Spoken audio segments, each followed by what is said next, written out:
Good morning, everyone. Thank you for joining our webinar today.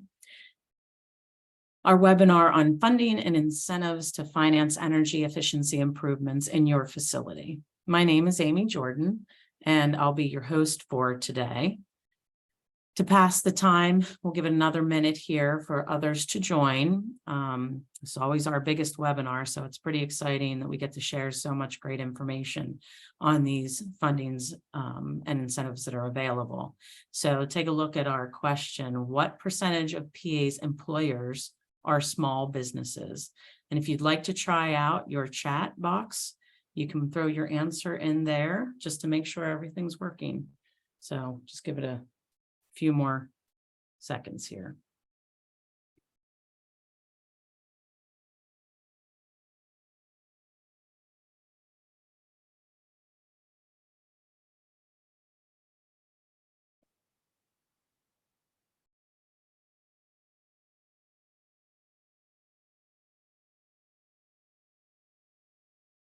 Okay, looks like we've got a good bit of our registrants online here, so we're going to go ahead and get started. I have a few housekeeping items to cover before we begin. All attendees are automatically muted with your cameras turned off. If you have any technical difficulties while accessing or hearing the presentation, use the chat pad and we'll try to correct them promptly. You can submit questions at any time during this presentation using the question and answer button. However, we'll wait until our question and answer period at the end of the webinar to answer your questions. This will allow us to move through the material more efficiently. If you have any questions after the webinar is over, please email them to pentap@psu.edu. This webinar is being recorded and will be uploaded on the PennTap website. You'll receive a follow-up email notifying you when the recording is available, along with a PDF of the presentation so that you've got all the links and contact information. And for those of you that answered our trivia question, want you to know that the answer is 99.6 are registered as small businesses.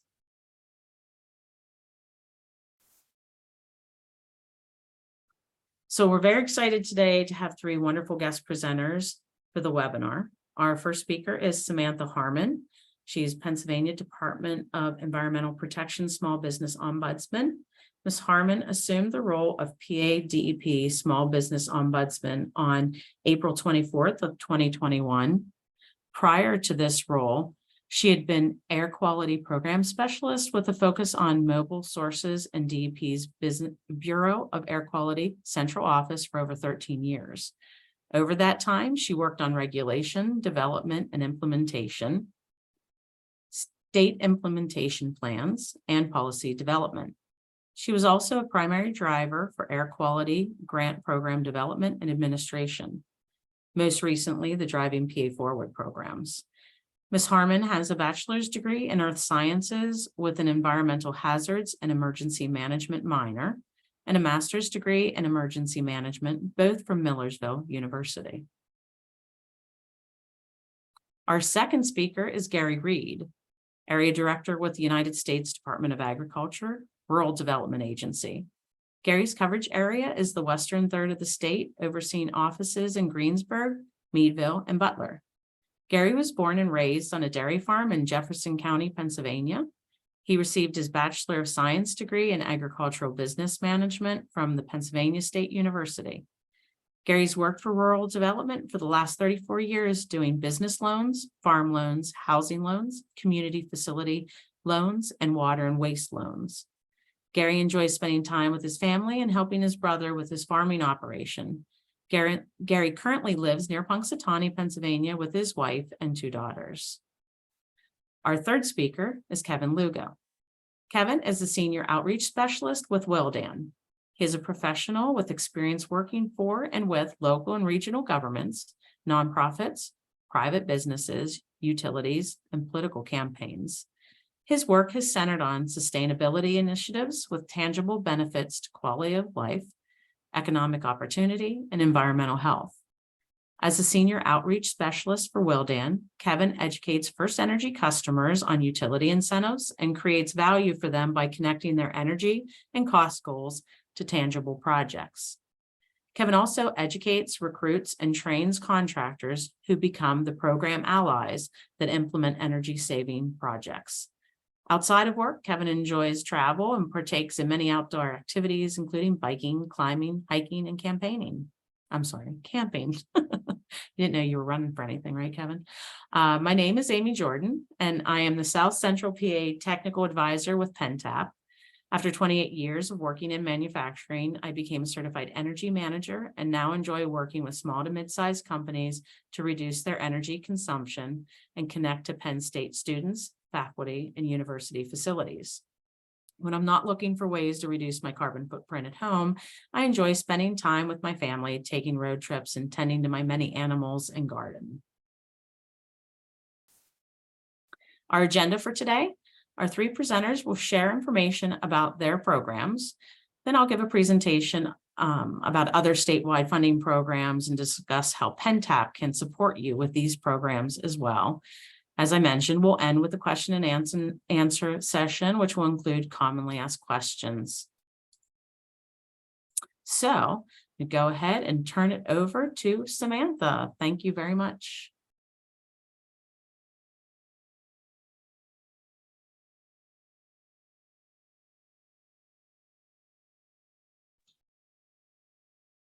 Good morning, everyone. Can you hear me?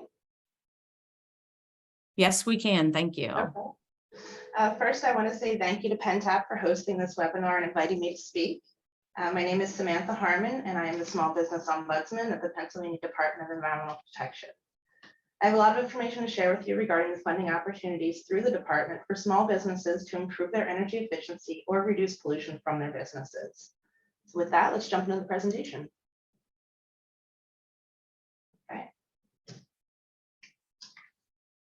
So small businesses are defined in different ways by different entities. So for the department, small businesses are defined as 100 or fewer full-time equivalent employees. The U.S. Business Administration defines it as 500 employees or fewer. These statistics are based on the U.S. Small Business Administration definition. So just some statistics about Pennsylvania. So there's 1.1 million small businesses in Pennsylvania. Small businesses have employed over 2.6 million people. 46.2% of the private sector labor force are small businesses. And as noted in your trivia quiz, 99.6% of the state's employers are small businesses. So again, they are very significant. Over the last several years, the Commonwealth of Pennsylvania has dedicated itself to incorporating the concepts of diversity, equity, and inclusion, also called DEI, across all aspects of state government.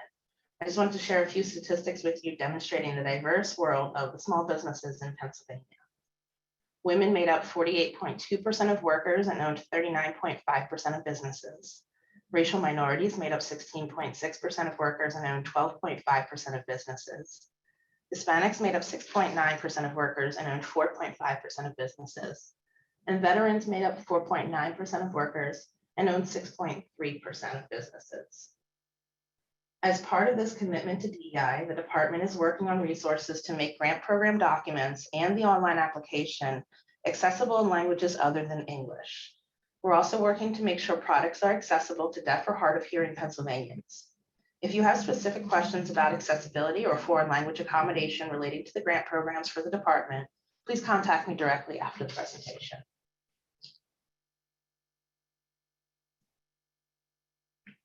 Okay. I head the Small Business Ombudsman's Office. The Small Business Ombudsman's Office is part of the Pennsylvania Small Business Environmental Assistance Program, which also includes the Small Business Compliance Advisory Committee and the Small Business Environmental Compliance Assistance Program.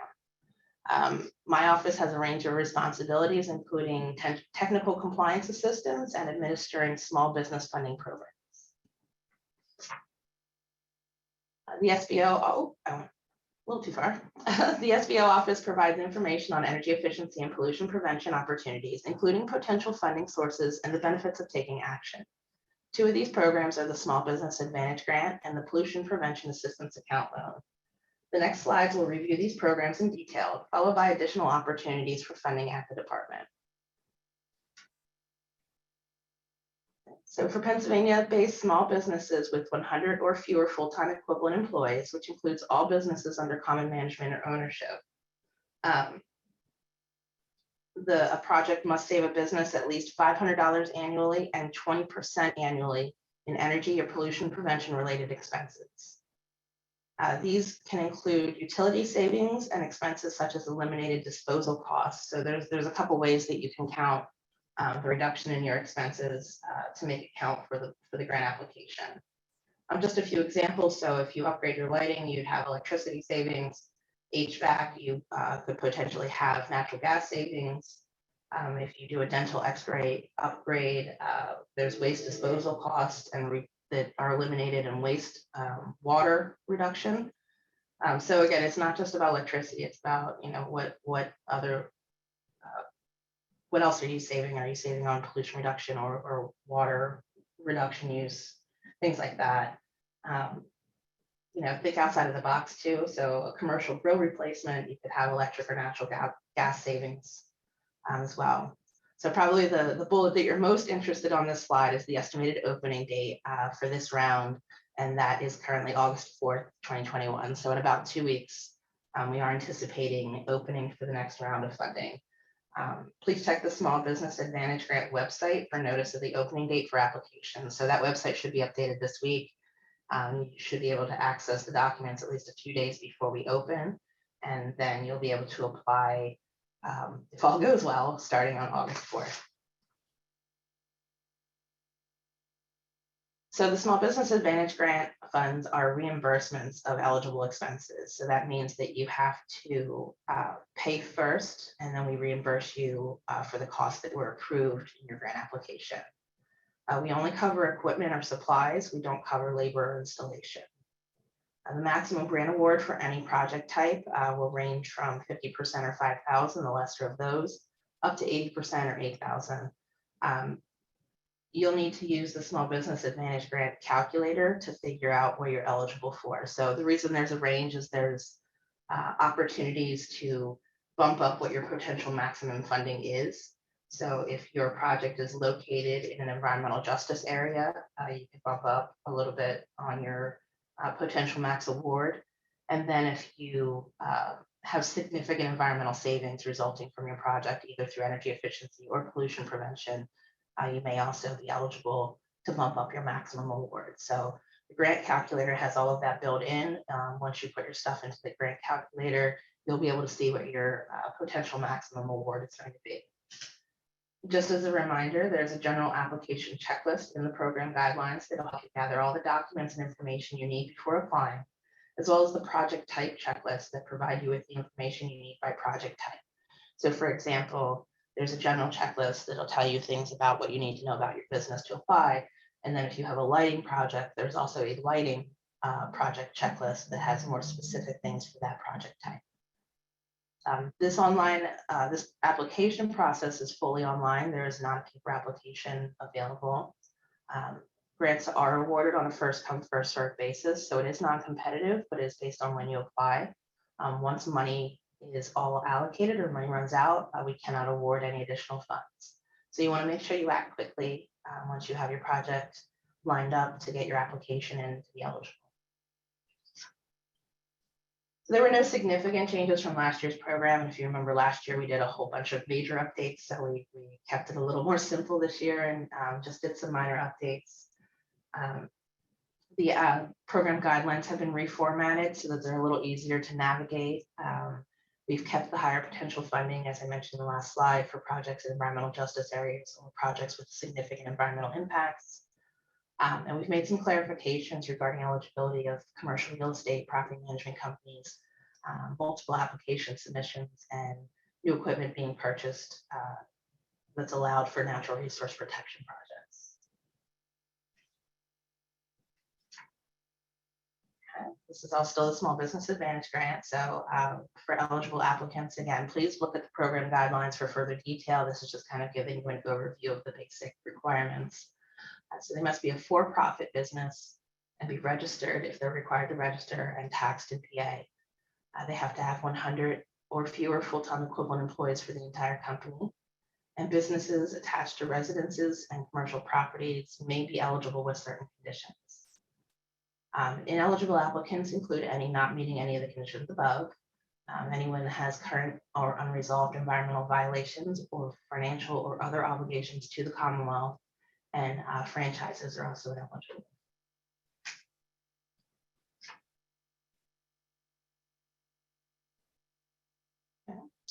Applicants may submit more than one application, but no businesses or businesses with ownership in common will be awarded more than the maximum grant amount, which will range $5,000 to $8,000 from the program during the fiscal year.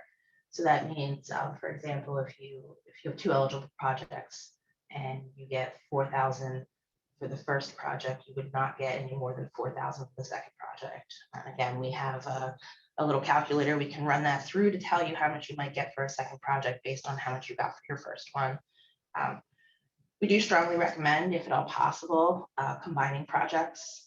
It makes it easier for us to award the funding in a consistent manner and make sure that all of your things are covered if everything's in one application. But if you are going to submit more than one, please reach out to us and we can run that little calculator first to let you know how much you might be able to get on the same project. As far as eligible projects, projects to install equipment or material that result in energy efficiency or pollution prevention savings, projects that adopt processes which reduce energy consumption, reduce consumption of raw materials, increase the reuse of raw materials on site, reduce the production of waste, or reduce sediment and nutrient runoff into directly affected waterways. For most projects, it must be a replacement or an upgrade of existing equipment. New equipment or new facilities are not eligible. The one exception to this is natural resource protection projects, because the materials you have to get for those by definition are new. So new equipment is allowed under that category. But everything else can either be an add-on, an upgrade, or a replacement of an existing system. Right. These are some of the project types you may want to consider based on prior successful projects. So I'm not going to read all of it, but just to point out a few. LED lighting is always our biggest project category. That does include indoor and exterior lighting, depending on your circumstance. HVAC upgrades, auxiliary power units for trucks, air compressors. As I mentioned before, grill replacement. That was a recent successful project in the restaurant sector. Commercial refrigeration and things like reverse osmosis equipment. So projects are not limited to this list. These are just some examples. We'll consider any project that meets the program requirements for eligibility. So feel free to be a little innovative and pitch a project to us, and we'll definitely take a look at it for you. So again, I wanted to also present this. This was from our 2021-2022 grant year, and these were the projects that were funded in the distribution of the projects. So you can see there's a number of different projects. So there's some very unique projects, like we did a laundry press. So that was a new one, but it made the process more efficient and saved them energy and water. So like you can see there's a lot of ways to approach potential projects here.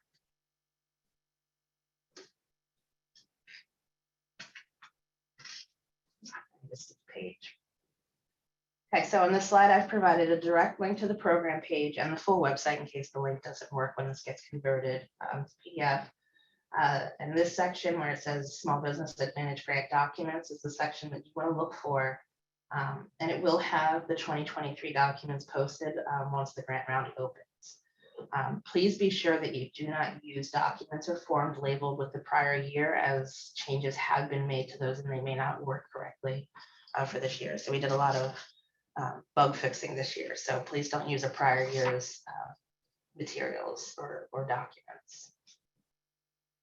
All right, so I'm going to speak briefly about the Pollution Prevention Assistance Account Loan. This is the second program offered through the SBO office. We do this in conjunction, or we administer this jointly with DCED, and it's a low interest loan program. There's over $1.56 million available currently as of June 2023. This loan program never closes. It's a revolving loan program. And it's also for Pennsylvania-based small businesses with 100 or fewer full-time equivalent employees.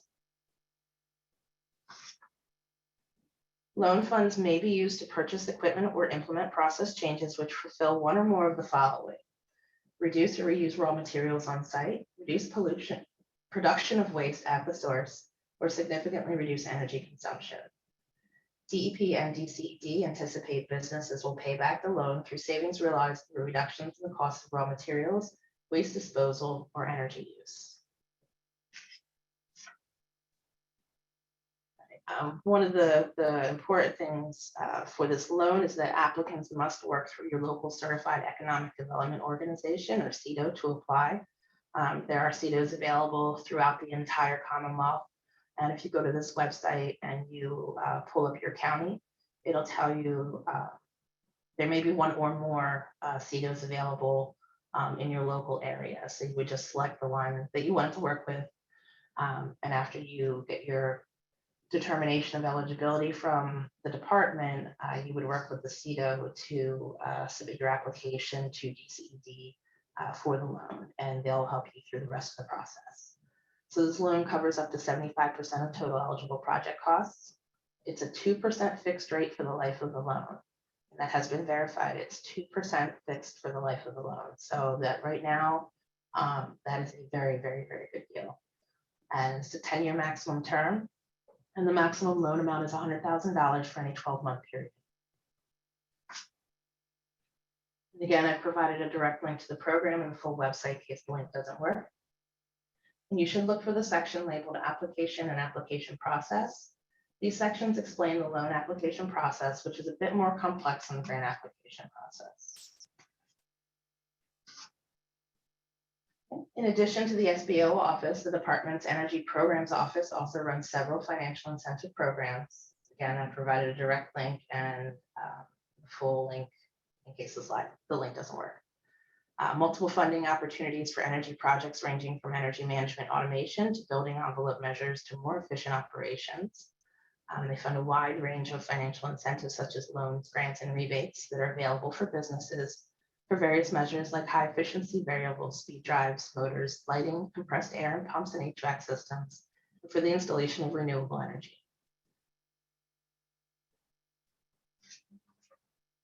More information is available about all of these programs through the links on the prior slide. So the next few slides will provide a very brief description of some of the other programs available through the EPO office. So there's the Green Energy Loan Fund, which is US DOE funded low interest loan financing for energy efficiency retrofits and the installation of energy conservation measures in high performance energy systems in buildings throughout Pennsylvania. The Solar Energy Program provides financial assistance in the form of grant and loan funds to promote the use of solar energy in Pennsylvania. And it's administered jointly by DCED and DEP under the direction of the Commonwealth Financing Authority. The Agriculture Energy Efficiency Rebate Program is a relatively new program. It is currently closed, but it is expected to reopen in late summer or early fall of this year with additional funding available. The rebate voucher provides funding for LED lighting and variable frequency drives for ventilation or pumps.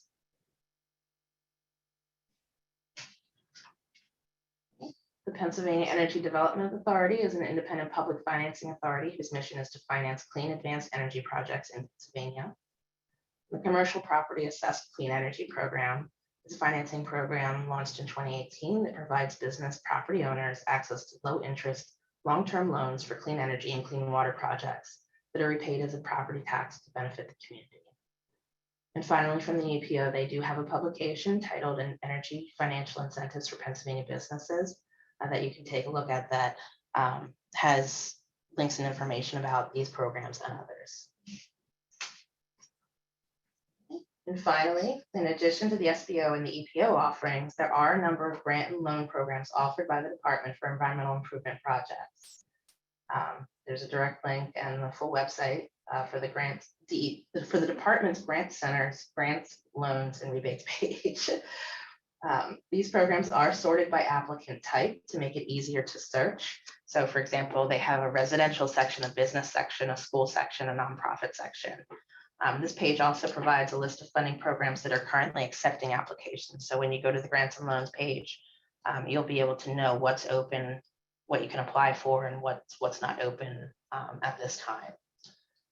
And although this presentation is geared towards businesses, sometimes we get applications that don't qualify under business eligibility.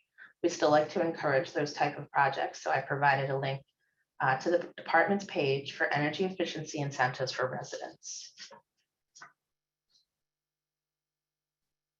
And this concludes my overview of energy efficiency programs available through the Department of Environmental Protection. This slide has my contact information, and additional contact information is available in the specific program guidelines for each of the programs. As Amy said, we'll take questions at the end of the webinar. So thank you for your time, and I will turn it back over to Amy.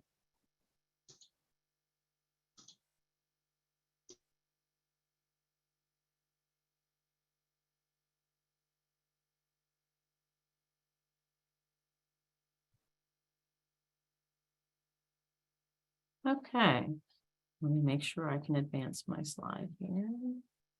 Nope, I have to let you give me control back.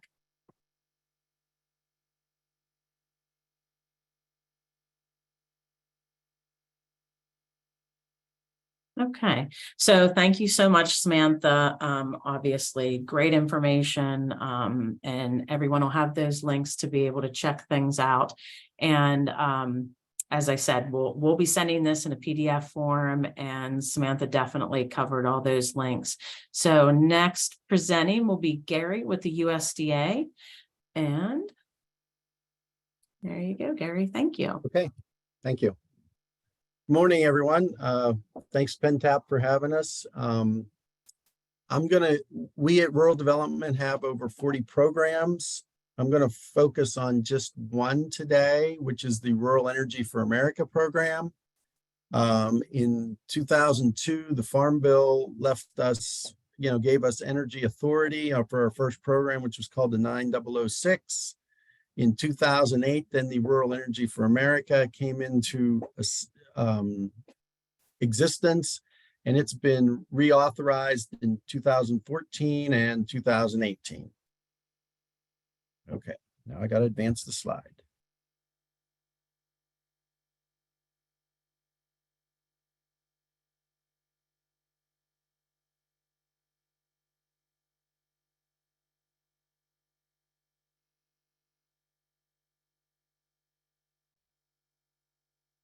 Oops, I'm sorry, I was muted. I went through a bunch of stuff and I realized I'm muted. So yeah, anyhow, we heard that presentation. Normally you have to just hit that advance twice. It'll work for you. Okay, so what do I have to hit? Just on your arrow, you should be able to, sometimes it takes a second hit if you move your mouse, that's all. And I just do it on a mouse? I just scrolled down with my mouse. That should work. Oh, okay. Whoops. Okay, I'm good now, I think. Did you hear the part of that I was about the 2002 and the 2008? Yes. Yep, we're good. Okay, we're good. Yep. Minor glitch. So in 2022, under the Inflation Reduction Act, we received some additional funding. The Rural Energy for America program was funded an additional $2.02 billion over the next decade to invest in 45,000 farms and small businesses. And so we are now going to, we have 3 different types of assistance. We do grants, we do loan guarantees, and we can do a combination of the grant and loan guarantee. We can do renewable energy type projects under that, energy efficiency improvements, and energy efficiency equipment and systems for agricultural production or processing can only be a loan guarantee only. So under the grant, we can do renewable energy, efficiency improvements. We also have a part under a separate grant to do technical assistance for certain organizations. It provides a guaranteed loan financing and grant funding to ag producers and rural small businesses for renewable energy or to make energy efficiency improvements. The 1,055,000, oh no, that's not even $1,055,003,000 are available through September 2024. Grants can cover up to 50% of the total project. Prior to this new funding, the most a grant could be was 25% of the project. The loan guarantees can cover up to 75%. If it's a combination, the total can only cover 75%. We can't go and do a guarantee at 50 and a grant at 50. The total would be 75%. We do, under this new funding, have the new underutilized renewable energy technology set aside of $144,750,000. Technologies which do produce greenhouse gas at a project level. So and the technologies make up less than 20% of the total obligated money.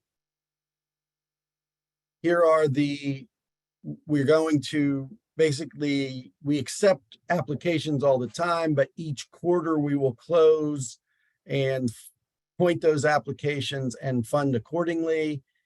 If you don't get funded in the one round, it can keep carrying over for up to in the fiscal year. So our fiscal year would end on September 30th.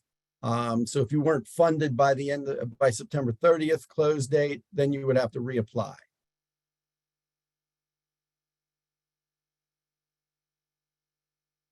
Oh, what happened? You should be able to just hit it a second time. Just hit it. Okay. This technology is getting to me, right? Who's eligible? And as I said, rural small businesses, that rural small business must meet the SBA size standard. One of the following: private for-profit, a cooperative, an energy utility, or a tribal corporation. And they must be located in a non-metro community of 50,000 or less. The ag producers is an individual or entity that receives at least 50% or more of their gross income from ag operations. They do not need to be located in a rural area. The 50,000 does not apply, although I rarely see a ag producer in the city, but you never know. So yeah. To determine the eligibility, we have a website that you can go in and you punch in your address and it'll tell you if it's eligible based on whatever program. And this program would fall under our business programs. So you'd want to make sure you're on the right program for that site.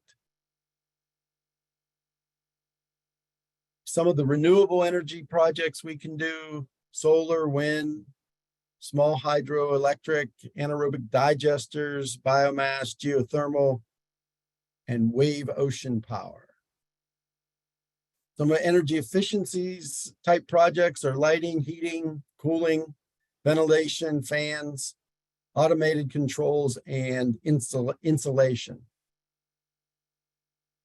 No requirements are: the project must require a renewable energy system, requires a full technical report and or a feasibility study. For all energy efficiency projects, we're going to have an energy audit, and projects involving more than 10 acres may require a more detailed environmental review. What funding is available? The maximum fundings are for renewable energy. The minimum project cost would be $10,000 and the maximum grant would be $1 million. For energy efficiency, the minimum project cost is $6,000 and the maximum grant is $500,000. That means basically that if you were to apply for a $6,000 project, you would apply for up to $3,000 in the grant. I didn't want to, it kind of, wanted to make sure everybody understood that part. Applications submitted after April 1st, 2023 are eligible for the 50% grant. So we're in that process and everything should be good to go on the 50%. We still do have some 25% money that came through the Farm Bill. So there still is that option that if you wouldn't meet some of this criteria, you might be able to get a 25% grant.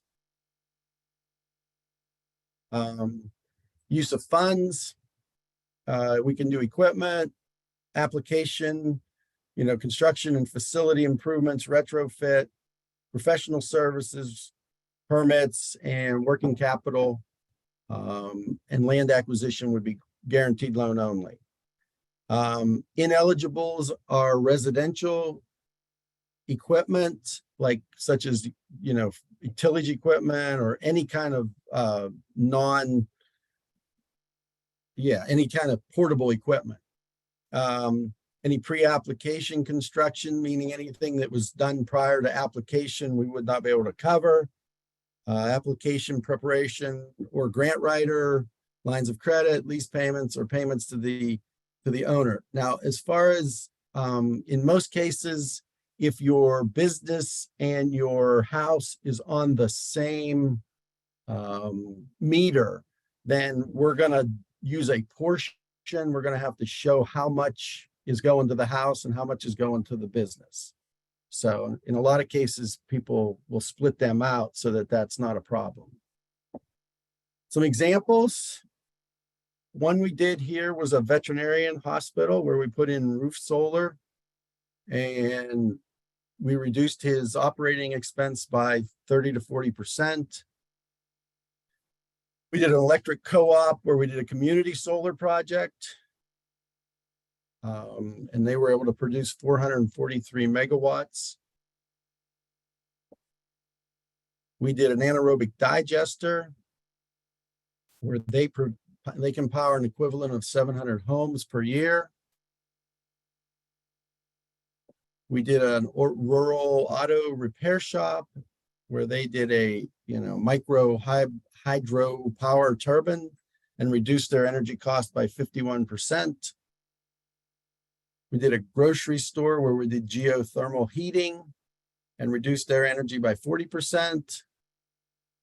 We did a poultry farm where they had heating, fans, vents, and computerized controls and saved them 122,631 kilowatts. We did a laundromat where they upgraded the washers and dryers and saved 52%. We did a nursery, which was an energy efficient glass roof, and that reduced their energy cost by 40%. And then we did lighting and a cooler replacement and saved in both of those. We did a flower shop, which was HVAC and insulation upgrades of 60% savings. We did a local farm where they did a preheat on an evaporation system and saved them 40% on their energy costs. We did a hydroponic greenhouse and replaced them with 613,890 kilowatts. And then there's the guaranteed program. It can be a minimum request of 5,000 or a maximum request of 25 million. They are subject to our 1 RD guaranteed loan. The loan cannot exceed 75% of the total. And as I said, the loan and grant combo cannot exceed the 75%. Terms are negotiated between lender and borrower, and fees, appraisals, equity, and collateral are required. As far as energy efficiency, or the EEEs, which is energy efficient equipment, that's a little different. You know, in the 2018 Farm Bill, they expanded it to include these under the guaranteed program. Funding's up to 15% to ag producers for the energy efficient equipment. Funding isn't guaranteed only, and loan funds can be used to purchase and install equipment. Wait, I'm getting too fast. My finger's going too fast. We do have energy coordinators in each state, and the application packets can be found on the website. And they can also be submitted through grants.gov. This is just a kind of a map to show some of the energy investments that we've made. So we've made quite a impact. And there's my contact information that you can get a hold of us. It also gives our website that you can go in and search any of our programs. And so that's it. Give the control back. Okay. Questions at the end. Thank you. Great. Thanks so much, Gary. Great information. And I know, we've had a lot of success with the USDA REAP program. And, it's fantastic. The people in Pennsylvania that we work with are great representatives for this program, and we really appreciate them. So thank you very much. Okay. So next, I'm going to be turning it over here shortly to Kevin. So he's going to be talking about the First Energy programs. And then after he finishes, I'll be talking about other utility providers throughout the rest of the state. So he'll be talking about the First Energy footprint. All right. Thanks, Amy. Can you hear me okay? We can. Thank you. Let me give you control here. Sure. Thank you. Okay. All right. Well, as Amy said, my name is Kevin Lugo. I am a Senior Outreach Specialist for Willdan, and we are one of several contractors that First Energy has authorized to run the Act 129 energy efficiency programs for them. So just a quick note before I start here. I have a lot of slides because I want you guys to have some takeaway material. So I am going to skip over some of this stuff just for the sake of time. All right. So I want to start off with just giving a background on Act 129. This is the legislation that provides for all of the utility incentive programs in Pennsylvania. It was passed in 2008, and basically what it does is it requires the Pennsylvania's larger utilities to come up with plans to reduce both their energy consumption and peak demand across their customer accounts. And the Public Utilities Commission in Pennsylvania is kind of overseeing this, providing guidance, and I'll get into a little bit of that later. The goal really is twofold here. So very quickly, just in case anybody's not familiar, your electricity comes in kind of two measurements. You have your energy consumption, your kilowatt hours, and you have your demand, your kilowatts. And you can kind of think of those like a bathtub. So your energy consumption, your kilowatt hours, is how much electricity you use over a given period of time, like a month or a year. And that's kind of like all the water that fills up in a bathtub over time. Your kilowatts, that's your peak electricity usage at any given time. And that's like how much water will be coming out of your faucet. So if you turn your faucet up really high, that's the same as having a high peak kilowatt. That's important for a couple of reasons. From the grid and utility level, Having that high peak demand increases costs to provide electricity. It puts strain on the grid. So being able to reduce that peak demand is very helpful. And then from the customer perspective, as a commercial, industrial, nonprofit, governmental customer, customers of any size are billed both on the total amount of electricity they use in a month, as well as that peak demand. So the more you can reduce your energy consumption and you can reduce your peak demand, you can save on utility bills. So Act 129 has been around since 2008 when it was passed, and it's been phased. So every time we come to a new phase, some of the programs and some of the changes, incentives will change. So right now we are in phase 4. That started in June of 2021 and goes through May of 2026. As Amy mentioned, this is not just FirstEnergy. I'm going to focus today on FirstEnergy programs, but a lot of what I say will be similar in other utilities in Pennsylvania. The technical reference manual, not important for you as a customer, but just to kind of understand how this program works, is the Public Utility Commission puts a list of measures together that we are allowed to use in Pennsylvania. So upgrading to LED lighting, for example, upgrading your HVAC system. And in this report, it also gives us calculations that we can use, which means it can be very easy with certain projects where you're just simply kind of plugging and playing, telling us how many lights you're replacing, what wattage they are, and we can come up with an incentive for you relatively quickly, rather than trying to do like engineering calculations and really understand everything about the energy savings. And perhaps most importantly from the customer perspective is, how is it funded and what does it cost? Well, the answer is that the services provided through these programs don't cost anything extra. Obviously, you would have to pay for any upgrades you do, but the programs are all funded through the utility bills. So there's a charge on your utility bill. Everybody, residents pay this, commercial businesses pay this, institutions pay this, and there's different buckets of money for different rate classes. And your bill will say something like Act 129 or energy efficiency charge, depending on your utility. So all of the services I'm going to talk about today have no additional charge. And I always tell people, this is a communal program. You're paying into it already, so you really should take advantage of it since you are contributing. I did take a look at the registrations today. I was really excited to see that about 3/4 of the folks who registered for this event are in one of these counties that are covered by FirstEnergy. So FirstEnergy includes Med-Ed, West Penn Power, Penelec, and Penn Power Utilities. Okay, so if you're in one of those areas, unless you're served by like a rural cooperative, or if you're in one of the counties that's split between different utilities, you're most likely a FirstEnergy customer. Okay.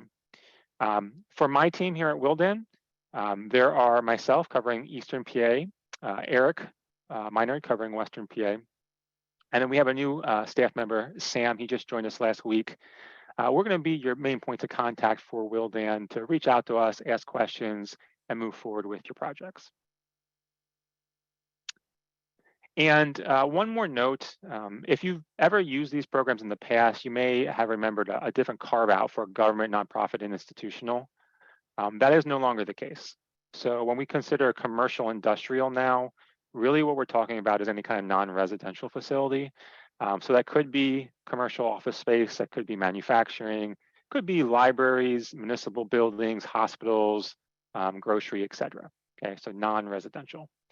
There are residential programs. There are multifamily programs as well. Not going to get into those today. And before we jump into the programs, I want to just talk about why, right? Why pursue energy efficiency? Why pursue these programs? If you are a for-profit, right, you can increase your profits. The less money you spend on your systems and utility bills, the more money for investing in the business, increasing profits. Same thing for supporting your mission, supporting your students, right? And then for the facilities themselves, you can improve the working conditions for your staff with better lighting, better indoor air quality. A lot of our measures can extend the life of your equipment, making it last longer and need less maintenance. And of course, collectively, these programs help support local economy, local contractors. And as I mentioned, part of the goal is to increase the reliability of our electricity grid, which we can do by reducing our peak demand and some of the other measures we cover. So thinking about that, I used to work for the city of Reading in Berks County, and we spent a couple $1 million a year on electricity costs. So think about that for your organization, right? How much do you spend on utilities? And what could you do if you reduce that by 5, 10, 20%, right? What else could you accomplish with those funds? And that's really what we're all about. Now, there are two essential pathways through FirstEnergy's commercial industrial programs, one with Willdan and one with Franklin Energy. Both companies are contracted by FirstEnergy to run a variety of different programs. I'm going to start with Willdan, and then we'll come back and we'll go to Franklin. The programs offered through Willdan, are generally have higher and more enhanced incentives that are performance-based, meaning they're based specifically on the KW and KWH, the energy consumption and energy demand that you are saving. And these programs require pre-approval. So that's very important. If you have projects you haven't started, we can talk about them through the energy management new construction programs. And we'll come back to Franklin's, but if you have projects that you have already completed in the last 180 days, there's an opportunity for those as well. The programs from Willdan cover both existing buildings and new construction. You don't have to remember all the details of these programs. You don't have to remember all the names of these programs. What I really want to convey today is the wide variety of opportunities you have to take advantage of utility incentives to help you implement projects that are not only going to save you on your utility bills, but they'll most likely save you on your maintenance costs. Things like LED lighting can significantly reduce the number of hours your team spends replacing lights. So there's a lot of opportunity here, and that's really the takeaway.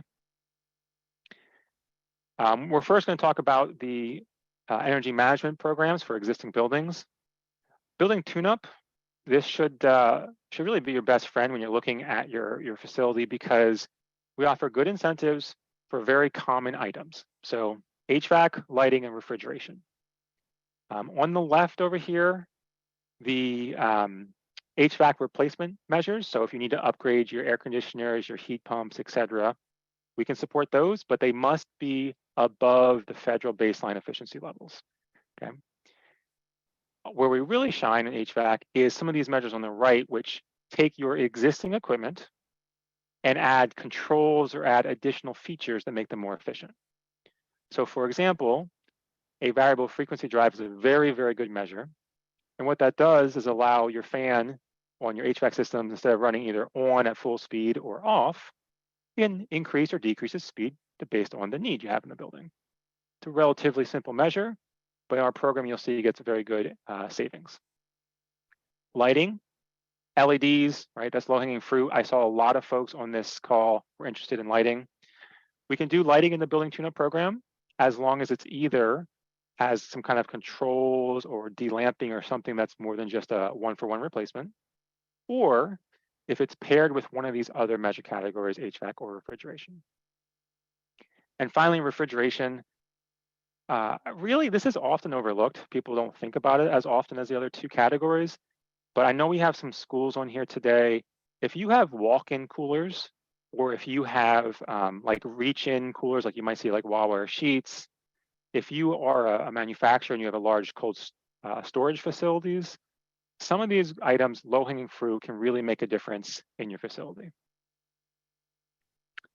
This is one of those slides for you to look at later, but what I want to emphasize here is that this program offers very generous incentives. And for HVAC refrigeration, we can cover up to 80% of the cost of your project, which includes both installation costs for labor and the equipment. So coming back to the example of that variable frequency drive I mentioned, we can usually do those for a couple $1,000s, and the savings are very large. So the paybacks can often be sometimes less than a year, if not between 1 and 2 years. I want to hit on the lighting because there's a couple different ways to do the lighting projects. If you're able to do a comprehensive project with other programs like HVAC and refrigeration, we can get you 25 cents per kilowatt hour, potentially up to 35 cents, and that can be very large. If you're doing a lighting only project, or if you're looking for a rebate after you've completed a project, those typically are 5 cents per kilowatt hour. So trying to combine and get more comprehensive projects can really help you make them more feasible. A quick note on this, okay? We primarily in this program work through contractors that we consider to be quote unquote program allies. So they are trained on how to use these programs. They're trained on how to do the paperwork. And unless you request otherwise, most of the time, they're going to provide the discount to you up front. I know that can make a big difference, especially for larger projects. The way that works is the contractor completes all the paperwork, you authorize the project with them, and then we would pay the incentive to the contractor when everything's been finished and inspected by us to make sure it was done correctly, rather than trying to have you pay for the full cost up front and get a rebate later. We can work with your contractors. We can recommend contractors. We have no preference if it's coming through like a bid or quotes, or those of you who use cooperative purchasing like CoStars, those are all options. And if you are doing bids, we have language that you should include. Okay, if you've done bids, you know that contractors often stick to exactly what is in there, especially when it's in their benefit. So this does take a little bit of extra work for the contractor, right? So by including language in your bid, you can ensure that the contractors are required to go through and get you these incentives. If you're working with outside engineers to spec HVAC equipment, for example, or other projects, probably want to make sure that they're very aware of this too, and we can have a chat with them so they can specify more efficient equipment for your project when it goes out to bid. I'm going to skip over these for a second here. Our second project is retro commissioning. Okay, this is really good if you have a larger building, you have relatively high energy use, and your building's not operating very efficiently. In this program, we're not looking at major capital improvements like upgrading your HVAC system, but what we are looking at is controls. So can we add some controls? Can we change the amount of time your building is being heated and cooled during the day? Can we change the temperature that's being heated and cooled to? Can we change the controls for the lighting so that they're not on when they don't need to be? Those kind of things fit well into this program. We incentivize those savings. And because you're going to need some sort of energy study, once you finish the project, we will reimburse you for part of the cost of that study. Our building operator training program is a really exciting program. We actually have a class going on right now. I was in it this morning. First Energy is covering part of the cost to send your facilities managers, your building operators, your HVAC or lighting technicians, send them to a training program. We're working with Penn College of Technology right now. And they get 74 hours of training, plus the opportunity to get a professional certification to learn how to operate your building more efficiently. And as part of that process, we'll talk to them about the incentives and look to help you and your employees with that implementation as they're learning and planning for the building. Our custom programs are a little bit different. These programs are more for projects that you may be bringing in architects or engineers, whether you're building a new building, adding an extension, like doing a gut rehab or outfitting an empty space. In these programs, we're actually providing you with complementary energy analysis. So we'll model your building, and during the design process, we'll help you understand, hey, if we add more insulation, or if we change the lighting, or if we upgrade the efficiency of our HVAC system we're planning, how will that help us save money in the long term? And then we also provide incentives. So if you do go above what's required by code, we help you incentivize that to make the cost a little bit less. There are incentives for these programs. And if you are doing a larger project with a architect, engineer, design team, we have a small incentive for their participation as well. And the most important thing about these custom programs is that they do require us to be involved in the design process. Right? If your design's already finished, we can't really help you improve it to save energy. So whether you're doing design bid build or you're doing design build, you want to bring us in at the time you're working on the design so we can help make the design as energy efficient as possible and identify incentives for you. One last note before I move on to the programs offered through Franklin. In Pennsylvania, we are not installers. So we manage these programs. We work with you for paperwork, we work with the contractors, but we are working with you if you're self-installing anything or working with the contractors. We ourselves are not doing the installation. Just want to make sure that's clear. All right, so the second company that's managing some programs for commercial industrial customers is Franklin Energy. Franklin has a number of programs as well. The rebates you may be familiar with. These are things that you can get like a certain dollar per ton of fixture, and you can go up to 180-day look-back period. So if you've installed equipment since about the middle of January, if it's an eligible project, please follow up and get in touch with us. We can see if that can qualify for you. We'll forward you to the right folks at Franklin because they do have that 180-day look-back period. There's an instant discount program. This is where you can go and get an instant discount when you purchase equipment at qualifying distributors. This can be really good for a variety of projects. And one that's a big standout is if you're going to just replace a couple of lights or a couple of lighting controls or just a small thing, it may not always be the best incentive for you, but it's super easy to walk in, share your account information, and get yourself a discount. Okay, so I highly recommend those for small projects. And then there are also a number of unique programs I'll talk about as we go through here. These rebates come in kind of three general categories. So the prescriptive rebates are those ones I said where you get a certain amount per unit.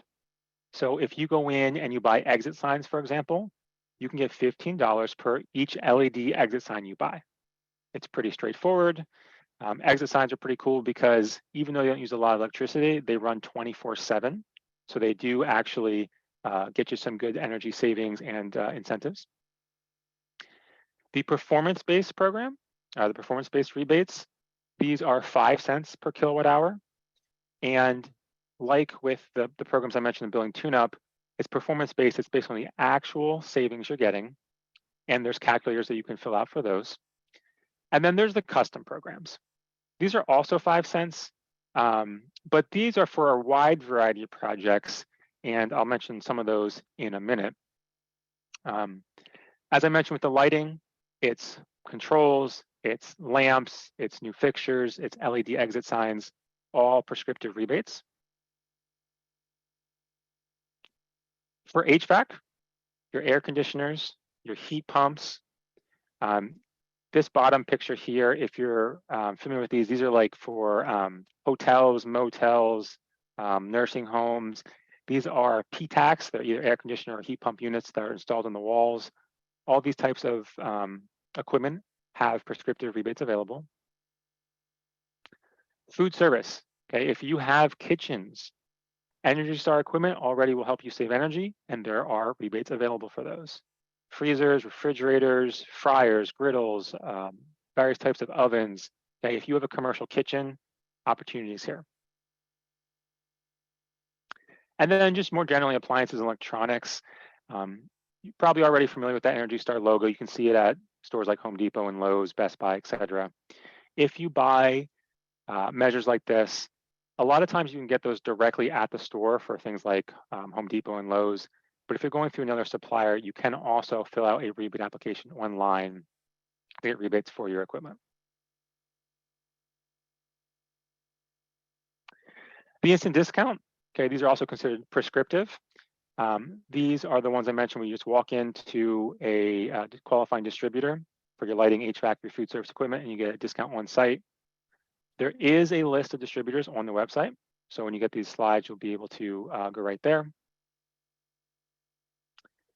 And then we have these custom incentives. These are really, really good for those of you who are in like the manufacturing space, or if you have science labs in your schools.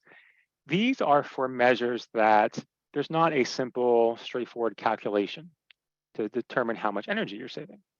So with these, there may be a little bit of work required. There are things called data loggers that can log how much energy equipment's using. But this is really good for agriculture, chillers, if you have large chillers for cooling, compressed air systems, and then your industrial process lines, okay? If you have any type of equipment like that, these can be very, very helpful because that type of equipment usually uses a lot of energy. And so we can help you reduce it, bring down both your energy consumption and your demand. You can definitely look to save energy through here. If you do any of these projects with Franklin Energy, if you've had an energy audit done, there's the opportunity then to get reimbursement for some of those energy audit costs as long as you do the energy measures that were recommended, or at least some of them. Some of the more specific programs are the solar. I did notice a number of folks who registered were interested in solar. There is an incentive program for solar. The most important thing to remember about this is that there is a process to interconnect with the utility because we have to make sure that the grid is safe and that the solar panels and everything work with the grid. You have to have approval in order to receive incentives. So you can kind of work on those together, but no incentives would be paid out until that approval was received. Combined heat and power is a kind of unique application, but if you have a manufacturing facility, a hospital, or some other facility that has a very large need for heat, you can have a combined heat and power generator on site that produces both electricity and heat as a byproduct. And so we have a program that can help you with that and provide incentives for it.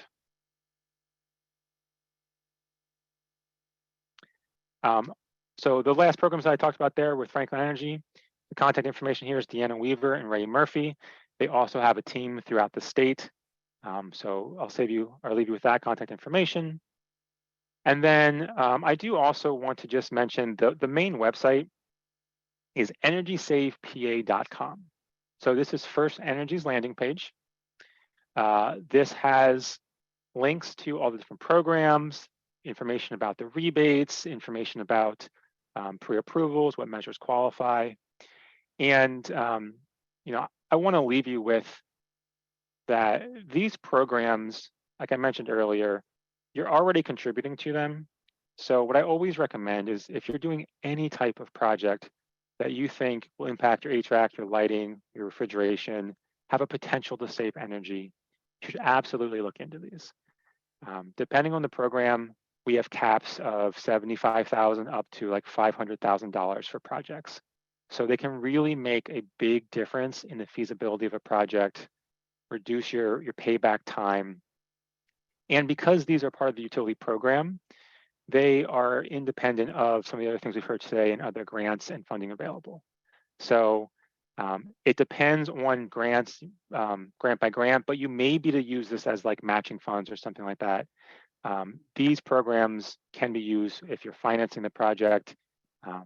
So wide applicability, but that's really all I have for you today. Thank you very much.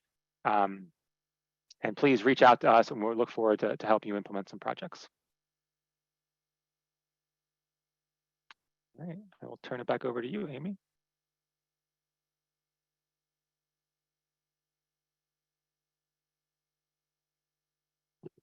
Okay, well, thank you very much. And I think it's funny that you say, well, that's all I have for you today, because it's a lot of information and really great programs. All of these programs are so exciting, and we just have clients that have been helped by every single one of these programs that all three of you have presented. So I really appreciate you all taking the time.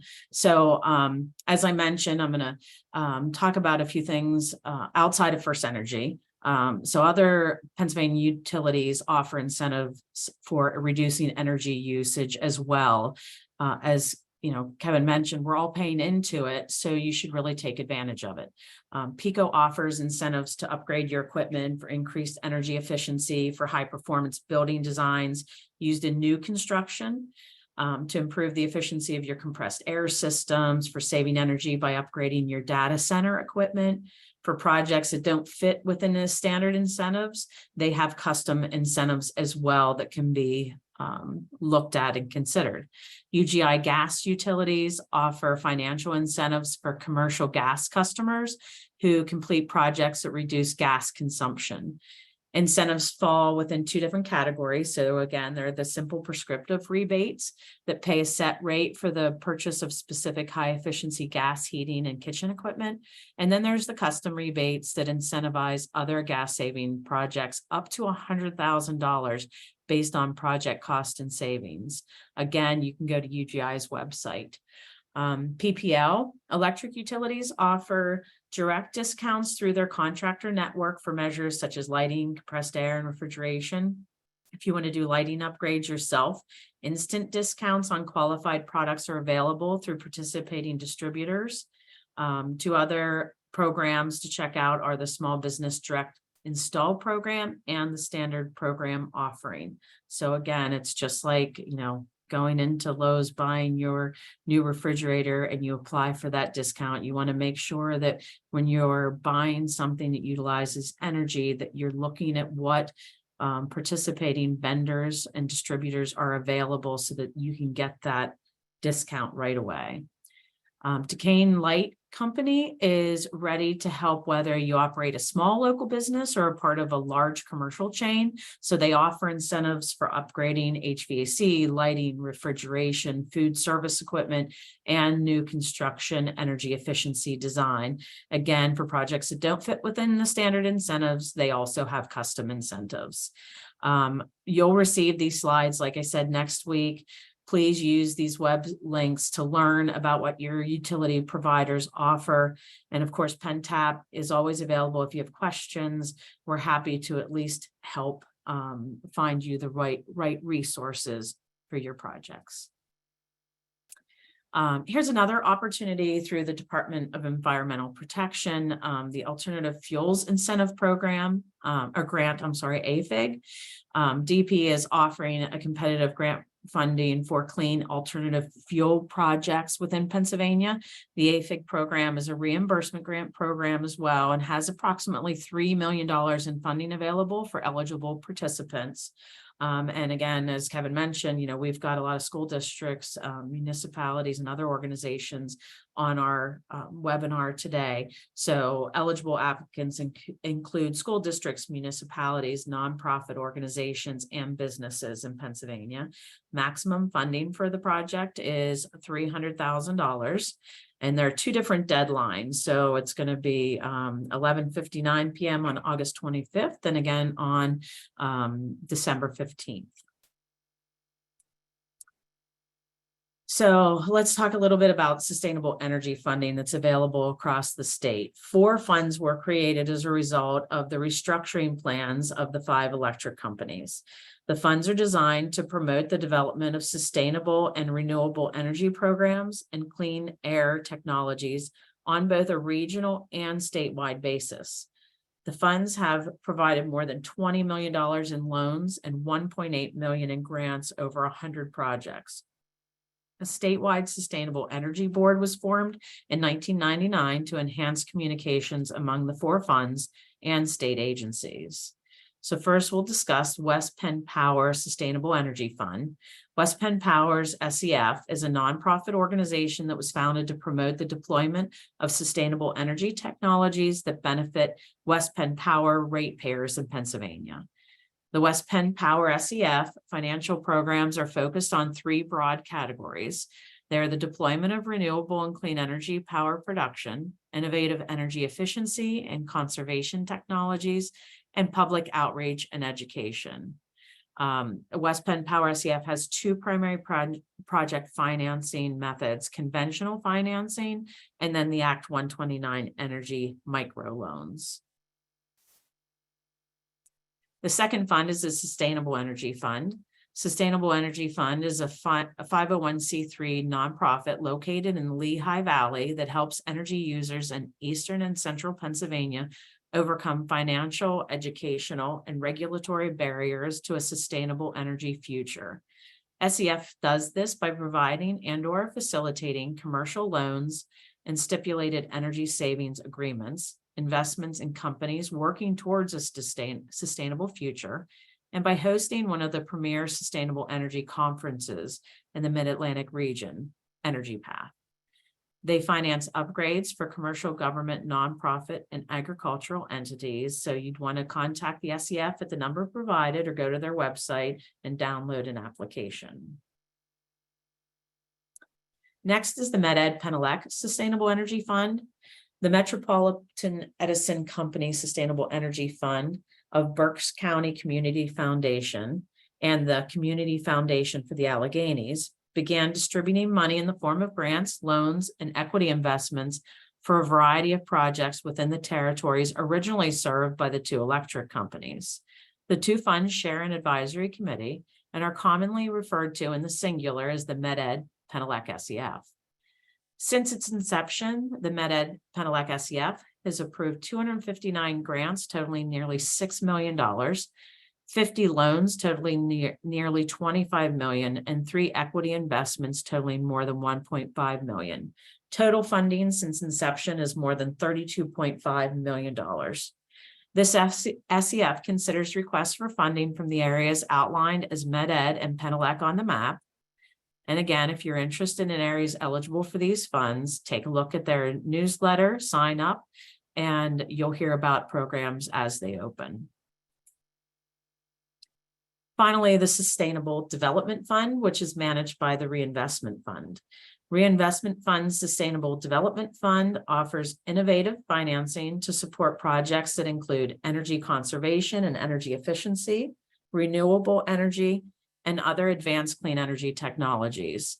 The vision for the SDF is to help make a sustainable energy future for southeastern Pennsylvania by growing a renewable and clean energy infrastructure in the region.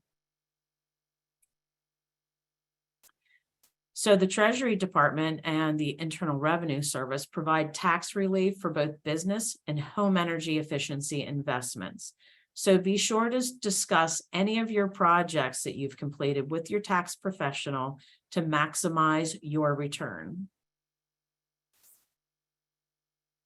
So some of the ways that we find funding, we use the Desire website and we start there. So Desire, which is DSIER, RE, is the most comprehensive source of information on incentives that support renewable energy and energy efficiency in the United States. It was established in 1995, and it's operated by the NC Clean Energy Technology Center at North Carolina State University.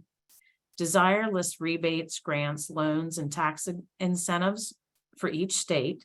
So I go to Pennsylvania and see what's listed for small businesses, industry, etc. It's a great resource that I refer to often. And don't forget about other local resources, such as your small business development centers, Ben Franklin Technology Partners, certified economic development organizations through the Department of Community and Economic Development, and the Pennsylvania Industrial Resource Center Network. So I'm going to tell you a little bit about PennTap. As a land-grant university, Penn State's mission is to provide citizens of the Commonwealth with access to teaching, research, and service. The Pennsylvania Technical Assistance Program, known as PennTap, serves this mission as a statewide grant-funded organization housed within the Office of Industrial Partnership at Penn State. We are charged with supporting Pennsylvania manufacturers, entrepreneurs, and economic development agencies through direct technical assistance and connections to university resources. We began our work over 50 years ago as one of the first technical assistance programs in the country. Our work is aligned with the Penn State strategic plan for ensuring a sustainable future and the mission to stimulate statewide economic development through university outreach and engagement. PennTap has a diverse staff with backgrounds in chemical engineering, electrical engineering, environmental science, manufacturing, entrepreneurship, and community and economic development. Our staff includes 3 certified energy managers, a certified water efficiency professional, a professional geologist, a lead green associate, and 6 Sigma green belts. PennTap engages in a regional approach to providing resources to the business community of Pennsylvania. This approach allows our technical advisors to immerse themselves into a region and to learn more about the communities we work in with the goal of developing strong relationships with economic development partners, communities, and our local industries. PennTap focuses on engaging businesses through two primary areas of expertise: energy and operational assessments, and innovation through university connections. PennTap is a great first point of contact for finding assistance with your business challenges and to engage with the university. Our energy and environmental services identify opportunities to reduce energy and pollution, while our innovation services provide technical and entrepreneurial systems for product development and business growth.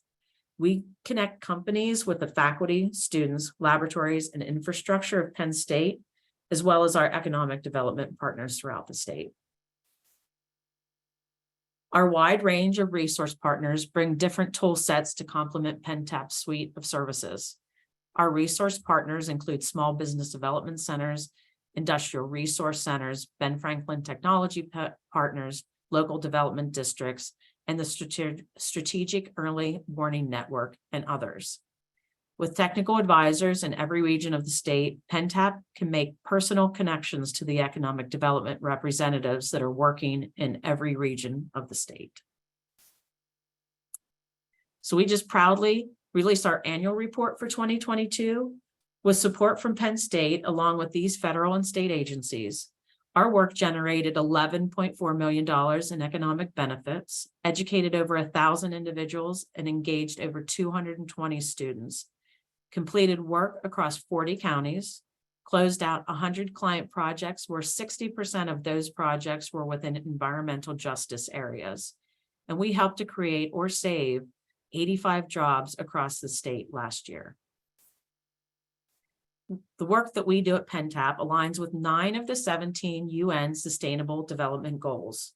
We do this by educating PA manufacturers and Penn State students on energy efficiency and pollution prevention measures, which lead to clean water and help to keep energy affordable.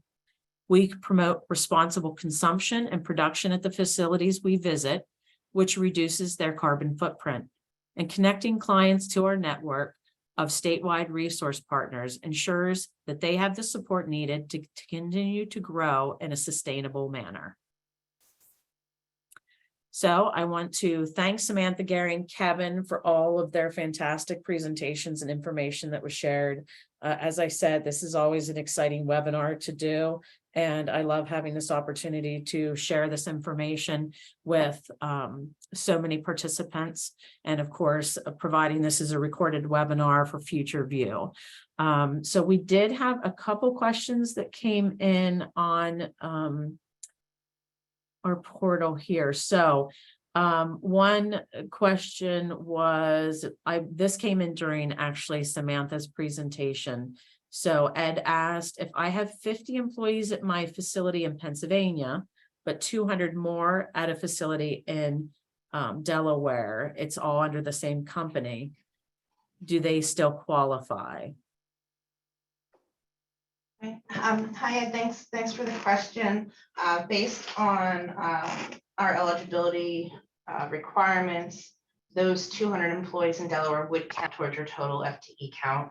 So that would put you over the small business limit for qualifying for the small business advantage grant.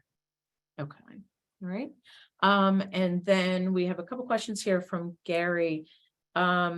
This came in during the Small Business Advantage Grant presentation. He was asking about if I'm thinking he's asking about the efficiency possibly of the equipment he's buying, that about a 20% or better efficiency is needed. So I think he's asking about the qualification for the 20% savings, I believe, to be eligible. So what that 20% applies to is the costs or the monetary savings for your energy use or your pollution related costs. So we need to see a 20% reduction in your costs of your energy. So whether that's through reducing how much electric you used to where the monetary value is a 20% savings or more, or whether you are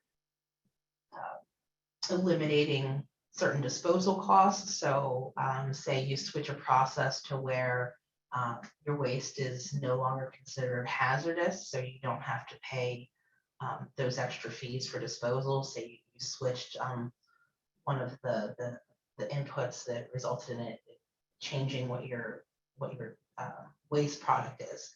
So there's a lot of ways to look at the costs of your energy use and your pollution production, and look at what those reductions in costs are. So it's not just I reduced a certain amount of kilowatt hours, here's my savings. It can be a lot of other inputs, say like some projects where you save water. You can count the reduction in water use toward your savings amount, and it just has to be a 20% reduction in your total costs from what the baseline is. Okay. Oh, that's great. Okay.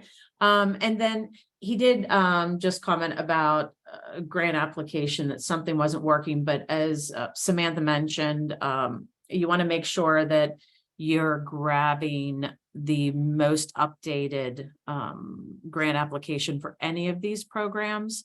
So, Yeah, I can speak to that specifically, the environmental justice. It was being a bit glitchy. I just checked it is working right now. But I will say, just advance notice, they are working on an upgrade to that tool. But if they do upgrade that, we'll update our instructions on how to use it and our links to it. So if it doesn't work, just contact us. We can try to run it through for you. If it's not working. That's great. Okay. And then someone's actually raised their hand. However, if you want to type something in, we can answer the question, or since we're just about out of time, even with typically this webinar is a 60-minute presentation, and we extended it this year to the 90 minutes, and here we are with just a couple minutes left again. So tons of information that's always shared. And as I said, next week you'll be receiving this presentation of PDF form, so that you're going to have all of these valuable links, and also the contact information for all of our presenters. And again, PennTap, if you reach out to to PennTap, we are able to put you in contact with the right people for these programs and make sure that you get the assistance that you're looking for, at least the contacts that can help you out. The links will be very valuable for you because they're going to provide you with all of the updated information when programs are being submitted or updated. That information is going to be there. So let's see. Okay, so Keith is asked, would some of these grants be available to landscapers who want to transition from gas to electric equipment? If landscapers are not considered agriculture, what category might they fall under? So I guess Samantha is landscapers. I can speak to that, Keith. Thanks for the question. We actually have done in a prior year, we did a gas to electric conversion for landscaping companies. So that is something that we would consider. We don't consider that buying new as long as you have existing equipment. So we won't help you start a business, but if you currently have a business with gas equipment, replacing that equipment with electric versions is something that we would consider funding. Okay. And Kevin, I'm assuming there could be something there also within your program, possibly? I don't think so. Okay. Because we're really more focused on utility accounts in the building. I think the only thing that could potentially work is incentives for like any charging equipment you would have in the main building for that equipment. Oh, okay. Okay. All right. And then just rebates possibly that would be through like manufacturers, like of the equipment or something, and that would be separate. That would be okay. Okay. And just to mention, our programs, we don't penalize you if you go for rebates or incentives through other avenues. So you could go for a grant through my program and also get the utility rebates and even support from some of Gary's programs as well, depending on what you're doing. So a lot of that I'm so glad you mentioned that, Samantha, because I might have it on one of my last slides here. But one thing to keep in mind about all these programs, is that these programs can be combined. You know, you're able to, I've had, you know, clients that have utilized the USDA REAP, and they're also applying for incentives through Whaledan, you know, through the Act 129 rebates. And, you know, so you want to make sure that if you're eligible for all of these, that you're taking advantage of them, which is, I think, an incredible opportunity that they can be combined. Let's see here, a couple more. REAP grant. So Gary's asked about the REAP grant covering labor or just equipment. And then also if it covers the cost of an energy audit fully or a percentage of that energy audit. Yeah, and the grant would cover labor and equipment. The install, I guess, labor can be covered as a project cost, and also the energy audit, excuse me, the energy audit would be a soft cost covered under that project cost also. Okay. And then how about with the energy audits, if you want to clarify that for everyone? Yeah, depending on the, you know, what the project is, sometimes they're always required under an energy efficiency to make sure we're saving energy. And I know you guys at PennTap can do some of those. I'm sure you do them. Is there a cost to that? So PennTap is able to do our energy assessments for typically small to medium sized manufacturers, and we're really looking for metal, chemical, and food manufacturers, and we do those at no cost. However, we do fee for service assessments as well, because you know, as we talked about before, whenever you're doing an energy efficiency improvement, to apply for USDA REAP grant, you're required to have an energy assessment completed. And as a certified energy manager, I'm able to do that, as you know, as well as the others on the PennTap staff. So we do have the option of fee for service. It's always worth checking, you know, checking in with us to see what we're able to do and what grants we currently have available to do that work at no cost. So let's see. And so the last question here, Michelle, looking to upgrade our switchgear electrical room. Date of current switchgear is from 1960. Also is a 4,000 amp service system, and looking to reduce that to 2,000. Is there any grant opportunity for this type of project? I would just say I'm 99% positive that unfortunately that's something that would not go through utility programs. Okay. Yeah, and I think that, you know, I guess, Michelle, if you want to reach out to me, and I'll do a little bit more research on that. And actually, I've got your email, so we'll be reaching out to you, I'm sure. The representative from PennTap in your area will reach out. So those are all the questions. And of course, you know, we're running over here. So a couple of key takeaways from today's presentation, sustainable development goals that we reached. And so most funding programs, as I mentioned, can be combined for energy efficiency projects. I'm glad Samantha mentioned that, because of course, at the moment I'm thinking, okay, I don't know if I put that in here.